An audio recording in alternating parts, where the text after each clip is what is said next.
For 20 years, my mother had one rule. Don't ask where your little brothers go. And every time I broke that rule, she told me the same lie. And every time a boy disappeared, until on her deathbed, she finally told me the truth. And now I understand why she begged me not to let him go hungry. Because the house is quiet now. Truly quiet. No coughing, no wheezing, no oxygen tank hissing beside the couch. Just the refrigerator humming and the pipes knocking like something trapped in the walls. And I grew up in this decaying 2-story house in a dying Rust Belt town, where factories shut down and people learned not to ask questions.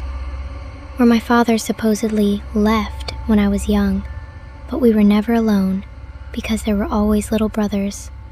Skinny kids with nervous eyes who arrived at night with everything they owned in a backpack, and my mother would whisper that this one needed help, and I'd be his big brother for a week or two, until one morning the bunk bed was empty, and she'd say my father came for them.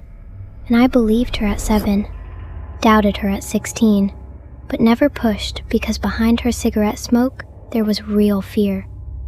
And the last boy asked about the basement, about the locked door. I told him it was storage, chemicals, junk, but he said something that made my stomach turn.